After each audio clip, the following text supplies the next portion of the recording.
ഞാൻ നാട്ടിലൊരു തുള്ളി വെള്ളം ചായച്ചേ ഇങ്ങോട്ട് കേൾക്കാൻ പോകുന്നതാണ്. ആരുമാതിരി ഊക്കരുതട്ടെ നിങ്ങള്. കുഞ്ഞാപ്പൂനെ കണ്ടെങ്ങള്? കുഞ്ഞാപ്പല്ല, വെള്ളച്ചാട്ടത്തിന്റെ അടുത്തുണ്ട്. ഓരെ പുറം ഞാൻ വന്ന് പൊളിച്ചു. ഞാൻ ഓരൊക്കെ നിങ്ങള് പൊളിച്ചതല്ല, ചെരുപ്പ് ഇടരുത് കേട്ടോ.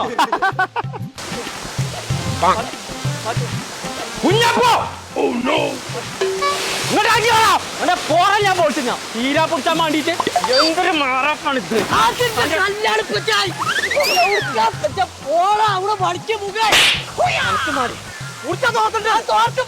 ആരാങ്ങോട്ട് വിട്ട് ഇങ്ങോട്ട് നടക്കേ.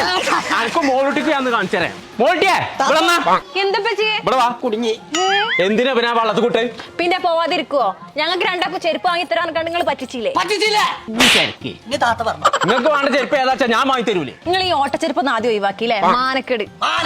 നിങ്ങൾ ഞങ്ങൾക്ക് പൈസ തന്നാ മതി, ഞങ്ങൾക്ക് അറിയാം ചെരുപ്പ് എടുക്കാൻ. ഇപ്പൊ ഒരു പുതിയൊരു കമ്പനി നടക്കണേ, റിബോക്സിലെ. കുഞ്ഞാപ്പോ നല്ല മോഡലാണ്, നല്ല ഉറപ്പുള്ള ചെരുപ്പാളുമാണ്. അങ്ങനെയാണെങ്കിൽ ഇതാണ് ഒഴിവാക്കല്ലേ? ഇതൊക്കെ ഈ ഒലക്ക എന്ന് ഒഴിവാക്കണം. ആ കമ്പനിയിലെ യൂത്തന്മാർക്ക് മാത്രമല്ല പോത്തന്മാർക്കുണ്ട്. നടുക്കും വെച്ച വണ്ടി.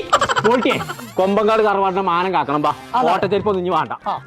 ചങ്കളെ ചെരുപ്പ് വാങ്ങുകയാണെന്നുണ്ടെങ്കിൽ റിബോക്സി എന്ന് പറഞ്ഞ കമ്പനി ചോദിച്ചു വാങ്ങിക്കോളി. ഉറപ്പുള്ള സാധനം ഇഷ്ടപ്പെട്ട മോഡലിൽ ചൊർക്കിലിട്ട് നടക്കണമെന്നുണ്ടെങ്കിൽ riboxy.in എന്നറിയാണ്ട് ഒരു ഇൻസ്റ്റാഗ്രാം പേജ് ഉണ്ട്. അതൊന്നും ഫോളോ ചെയ്ത് നോക്കി. അപ്പൊ നിങ്ങൾക്ക് അറിയാൻ കഴിയും. കേരളത്തിലുള്ള ഏത് ചെരുപ്പ് കടയിൽ പോയാലും സാധനം നിങ്ങൾക്ക് കിട്ടും. പേര് മറക്കണ്ട, റിബോക്സി.